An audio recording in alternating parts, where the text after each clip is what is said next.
un tiempo sin fruto, sino que más bien tú hagas en nosotros lo que tú te has propuesto hacer desde antes de que crearas el mundo. Amamos hoy, Señor. Te lo pedimos en el nombre de Cristo Jesús. Amén. Quiero hacerte una pregunta esta mañana. La pregunta es muy sencilla. ¿Vives en victoria? ¿Vives en victoria? ¿Tu vida es un caminar de victoria o más bien es un caminar de mediocridad o incluso de derrota? Ahora, yo creo que si estuvieras realmente derrotado no te encontrarías aquí en esta mañana, porque no sentirías en tu corazón ningún deseo de acercarte a Dios. Pero yo sospecho que la mayoría de nosotros vive en un estado tibio, un estado mediocre, donde no estamos totalmente en la oscuridad, no estamos perdidos en el mundo, pero tampoco estamos en la plena luz de Dios, caminando con Él, sino que estamos en la sombra. Podemos ver la luz, sí, ahí está la luz, pero no estamos en la luz. Podemos ver las tinieblas, pero no estamos en las tinieblas. Yo creo que esa es la realidad de muchas personas, pero no es una vida digna de nuestro Señor Jesús. Porque Jesús venció. Jesús fue victorioso sobre todas las cosas que nos atacan a nosotros. Entonces, si lo estamos siguiendo a Él, debemos estar viviendo en victoria. Ahora, cuando hablamos de vivir en victoria, las personas tienen diferentes ideas. Algunas personas piensan que vivir en victoria es tener todo lo que quieres. Eso no es vivir en victoria. Porque Jesús no vivió esa clase de vida. Otras personas piensan que vivir en victoria es siempre estar tranquilo, sentirte bien. Bueno, Jesús tampoco vivió así. Al contrario, cuando estuvo en el jardín del Edén, Él sudó gotas de sangre. ¿Qué es entonces vivir en victoria? Es vivir por encima del pecado, no dejándonos dominar. Es vivir con propósito, en lugar de dejarnos distraer. Es saber para qué estamos aquí en este mundo y avanzar directamente hacia esa meta. Y eso es lo que hizo Jesús. Él sabía por qué y para qué estaba aquí. Y Él vivió por eso.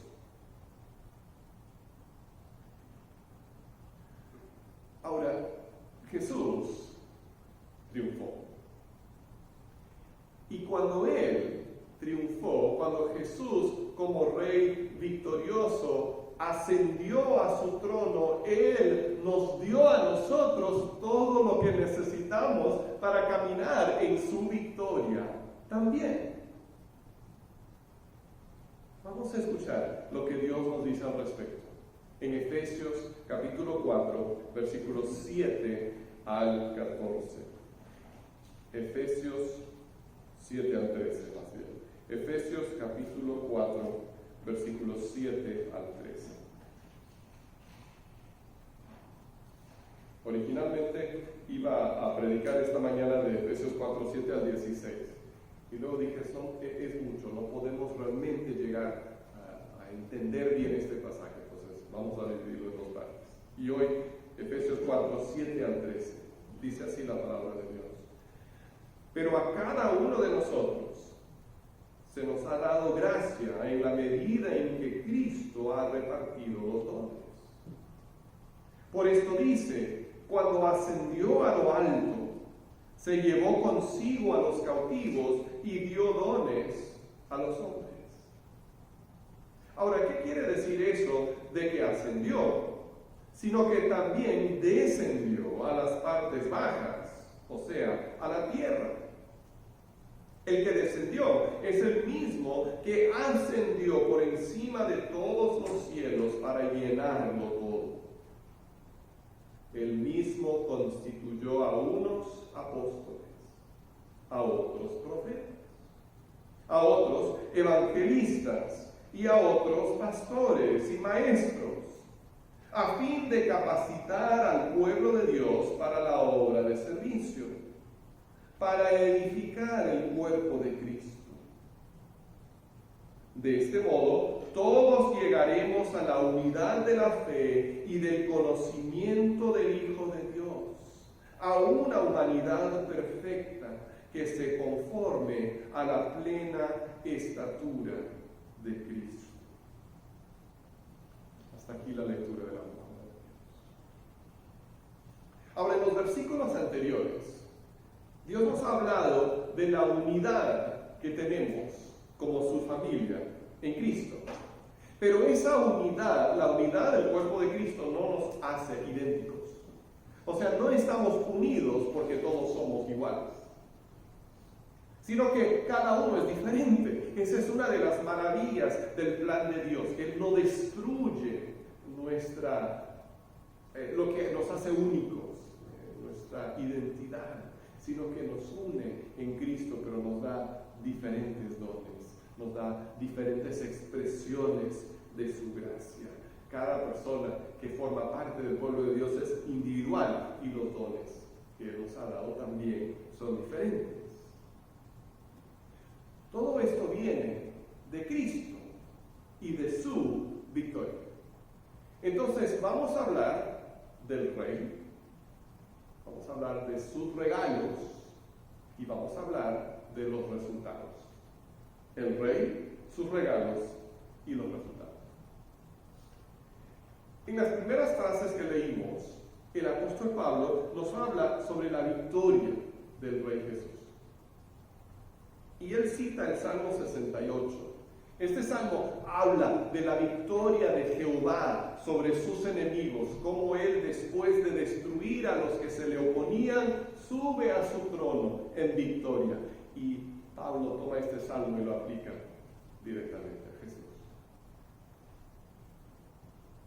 Ahora, esto es lo que Jesús ha hecho al venir a este mundo. Él ha derrotado a sus enemigos y ha regresado. Ahora, cuando se escribieron estas palabras, había una situación que había sido muy normal, muy conocida para todos, porque había muchas guerras, todavía las hay, pero muchos de nosotros quizás no hemos estado en un lugar de guerra como era tan común en aquellos tiempos. Entonces, una ciudad salía a pelear contra otra ciudad y de repente, cuando salía el ejército a la guerra, todos los que se habían quedado en la ciudad estaban a la espera. ¿Qué va a pasar? Los centinelas se subían al muro de la ciudad y se quedaban mirando porque querían ver quiénes iban a regresar. Si lo que ellos veían era a su propio ejército venir, entonces significaba que habían ganado. Y era tiempo de fiesta.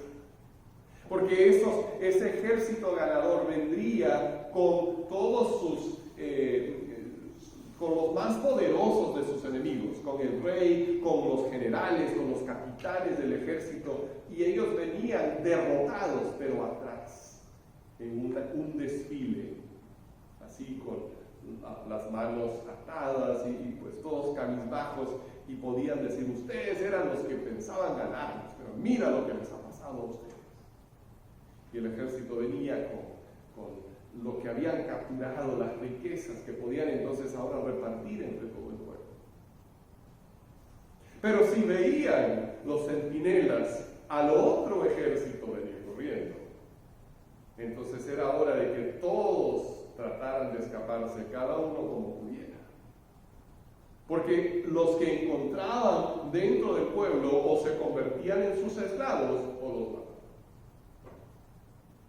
Entonces había dos resultados muy diferentes cuando el ejército salía a la guerra. Y Jesús salió a la guerra, pero no acompañado por un ejército, Sino así como David salió a pelear solo contra Goliat, Jesús vino a este mundo, dejó el cielo, dejó su gloria y se vistió de carne humana, se hizo hombre para luchar contra nuestros enemigos, contra el diablo, contra el pecado, contra la muerte. Y Él ganó su victoria de una manera muy inusual, porque Él ganó su victoria mediante la muerte. Y nos dice aquí que Él descendió a las partes bajas de la tierra. Él fue crucificado y fue enterrado en la tumba, y ahí fue que ganó su mayor victoria, porque en la tumba no lo pudo retener y Él resucitó victorioso. Y habiendo ganado la victoria, habiendo derrotado al enemigo, habiendo quitado al enemigo el poder que él tenía sobre nosotros, porque el poder que el diablo tenía sobre nosotros era nuestro pecado. Y ahora Jesús pagó por ese pecado en la cruz. Y ya no hay acusación contra nosotros. Y entonces Jesús, habiendo ganado la victoria, asciende al cielo como aquel ejército que regresa victorioso.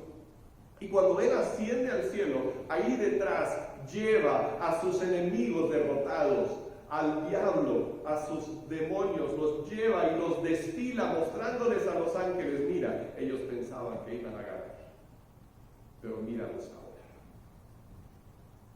Y así como el ejército ganador que trae regalos, que trae botín para repartir entre el pueblo, Jesús miró a través de las edades a su iglesia y dio regalos.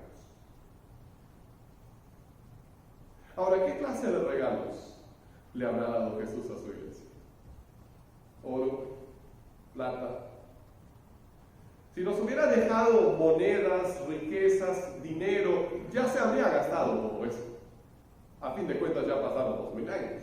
Nosotros estaríamos diciendo: bueno, qué lindo que lo dejó, pero para nosotros no quedó nada. Pero Jesús dejó regalos que nos siguen bendiciendo a nosotros hasta el día de hoy. Porque los regalos que Jesús dejó son sus siervos que ejercen el ministerio de la palabra. Los regalos que Jesús dejó para su iglesia son sus siervos que ejercen el ministerio de la palabra. A eso se refiere el versículo 11. Él mismo constituyó a unos apóstoles, a otros profetas, a otros evangelistas y a otros pastores y maestros. Ahora surge la pregunta, entonces, ¿quiénes son estos líderes? ¿Quiénes son los apóstoles, profetas, evangelistas, pastores, maestros? Últimamente se ha levantado un movimiento que habla de la restauración de los 5 ministerios. Dice que hay apóstoles hoy en día, que hay profetas hoy en día, que de hecho, si uno no está bajo la cobertura de algún apóstol, entonces está fuera de la protección. Pero si volvemos hacia atrás, en el mismo libro de Efesios, si vamos a Efesios capítulo 2, versículo 20, leemos esto: edificados, está hablando en el contexto de nosotros como creyentes, edificados sobre el fundamento de los apóstoles y los profetas, siendo Cristo Jesús mismo la piedra angular. Ahora, ¿cuándo es que se pone el fundamento, la fundación de un edificio? La fundación se pone al principio, al comienzo de la construcción, ¿verdad? Y entonces, habiéndose puesto la fundación, no hay que seguir poniendo otra fundación. Ya quedó. Ahora se empiezan a levantar los muros y luego el techo y las ventanas y todas esas otras cosas. Lo que esto nos enseña es que el ministerio de los apóstoles y los profetas perteneció a los comienzos de la iglesia, cuando Jesús estaba poniendo la fundación durante esos primeros 100 años más o menos. Esas primeras décadas de la vida de la iglesia fue cuando se necesitaba a los apóstoles. Y dicho sea de paso, uno de los requisitos para ser apóstol era haber visto a Jesús después de su resurrección. Obviamente, nadie que hoy vive puede decir que vio a Jesús después de su resurrección, porque Jesús ya regresó al cielo. Entonces, hoy no hay apóstol, hoy no hay profetas, y sin embargo seguimos beneficiándonos de su ministerio por los escritos inspirados que ellos nos han dejado. Cuando estudiamos el Nuevo Testamento, cuando leemos su testimonio de Jesús, nos estamos beneficiando del ministerio de los apóstoles y profetas. Ellos nos están enseñando, estamos creyendo su testimonio. Entonces podemos decir que la iglesia sigue edificándose sobre esa fundación que ellos nos han dejado. Los tres ministerios que siguen en función hoy son los últimos tres: evangelistas. Son las personas que se dedican a predicar el evangelio, sobre todo en los lugares donde no se conoce. Podríamos también llamarlos misioneros. Personas que están llevando el evangelio a quienes no lo han escuchado. Los pastores cuidan el rebaño local, la congregación local. Los maestros obviamente se dedican a enseñar. Ahora, muchos pastores también son maestros. Otros maestros sirven bajo la autoridad de los pastores y otros enseñan en seminarios, institutos y otros lugares. Pero todos son parte de esa bendición que Jesús ha dejado a su iglesia, que es el ministerio de la palabra. Ahora, si Jesús decidió que el ministerio de la palabra era la bendición más grande que Él nos podía dejar, entonces ¿no les parece que nosotros también deberíamos apreciarlo? Si cuando Jesús estaba regresando al cielo y envió al Espíritu Santo y Él vio su iglesia y dijo: lo que ellos más necesitan son líderes que les prediquen, que les escriban, que les enseñen mi palabra. Entonces, ¿no creen ustedes que deberíamos prestar atención a ese ministerio? Los primeros que tenemos que hacerlo somos los que nos dedicamos a ministrar la palabra. Es una responsabilidad muy grande. De hecho, el apóstol Santiago escribió: hermanos míos, no pretendan muchos de ustedes ser maestros, pues como saben, seremos juzgados con más severidad. Predicar y enseñar la palabra de Dios es una gran responsabilidad que no debemos tomar a la ligera. Al contrario, tenemos que pasar horas en preparación. No decir simplemente cualquier cosa que se nos viene a la mente, sino estar profundamente arraigados en la palabra de Dios para estar proclamando exactamente lo que Él quiere. Pero también es importante apreciar el ministerio de la palabra cuando somos sus beneficiarios. La buena enseñanza es algo valioso.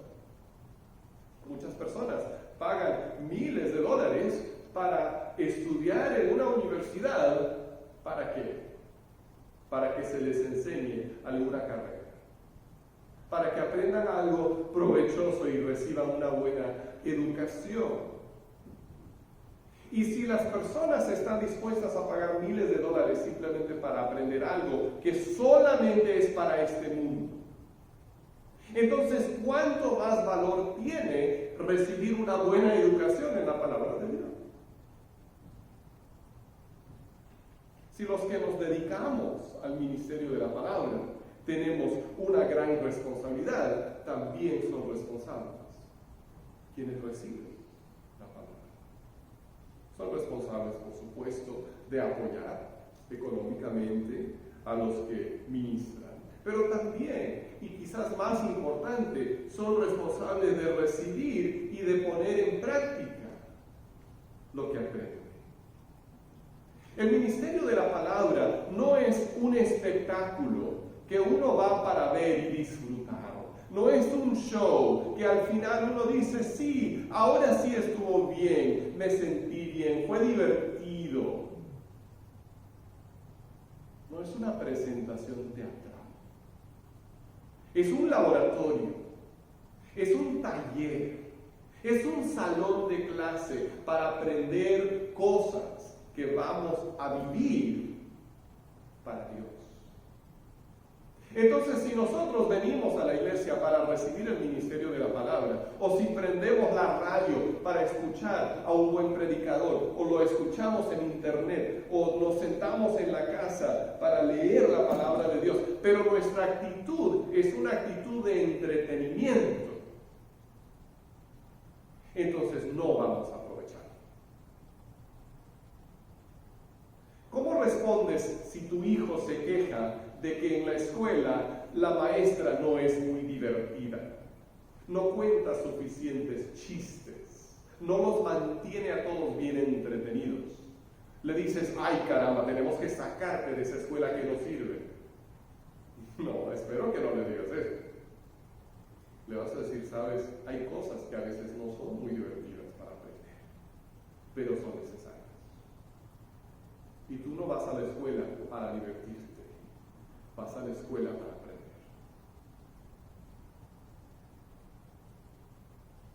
¿Para qué vienes a la iglesia?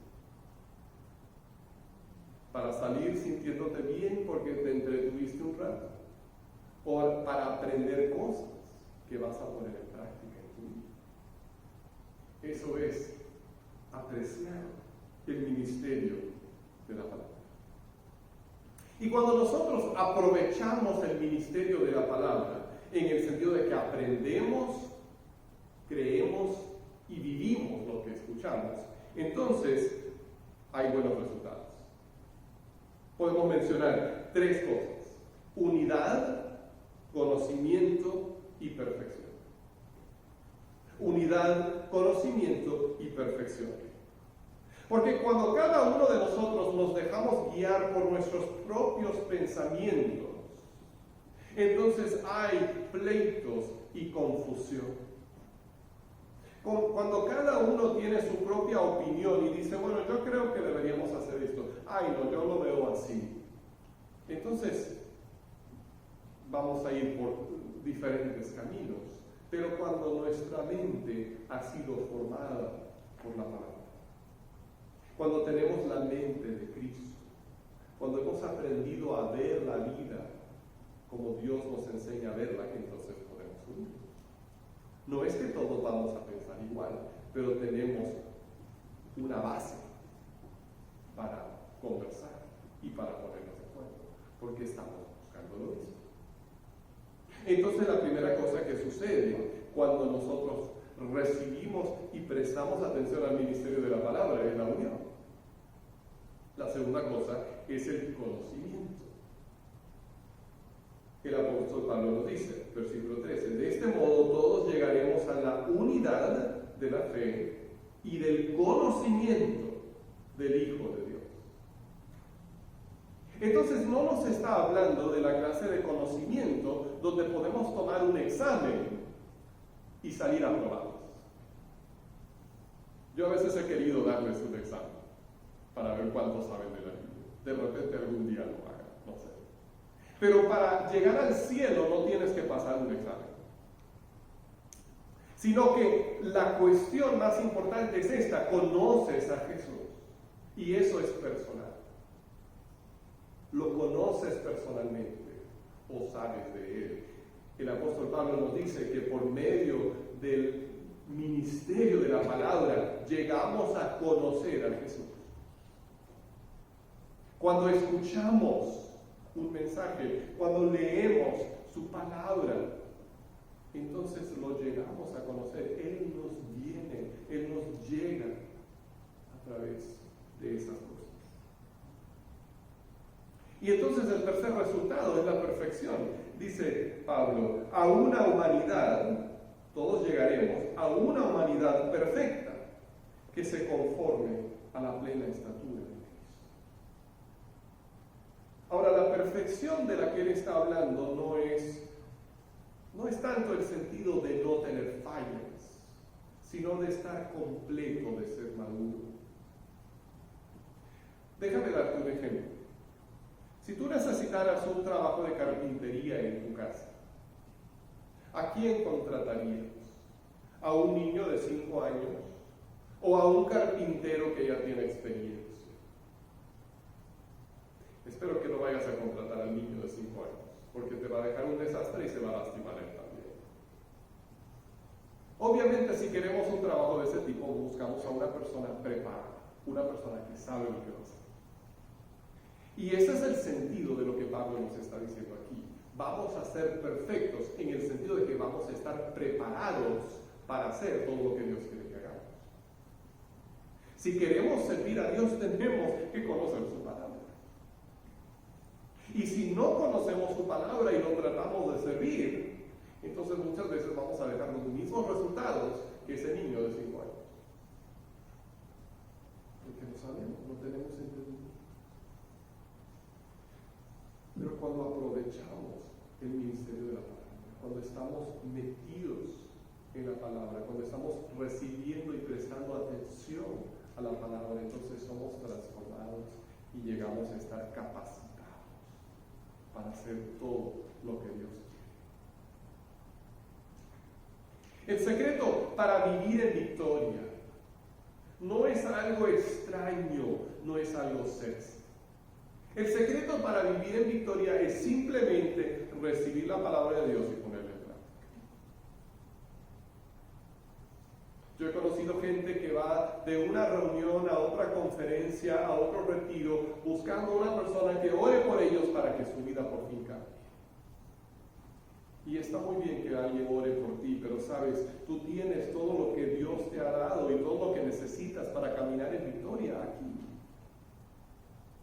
Durante la Reforma protestante del siglo XVI, muchas iglesias que habían sido iglesias católicas tomaron sus Biblias que habían sido encadenadas y escondidas y quitaron el velo que ocultaba la vista de la gente y pusieron la Biblia al frente.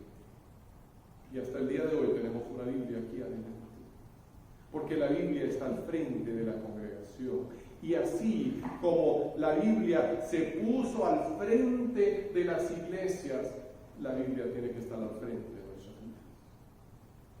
Así como la iglesia se extravió y adoptó costumbres raras y tradiciones extrañas, porque la Biblia quedó guardada. Y la iglesia se refrescó y se transformó cuando la Biblia se abrió y se puso al frente. Nuestra vida es igual. Cuando la Biblia está guardada, entonces adoptamos costumbres extrañas y tradiciones raras. Pero cuando la Biblia está al frente de tu vida y está abierta y la estás recibiendo, ahí es donde viene la transformación y ahí es donde viene tu victoria. Entonces, ¿cómo vas a vivir? En mediocridad. ¿O vas a escuchar y recibir y obedecer la palabra de Dios? Vamos a orar. Padre Celestial, gracias por amarnos tanto. Señor, a veces el amor es incómodo porque nos obliga a cambiar. Y te pido, Señor, que podamos recibir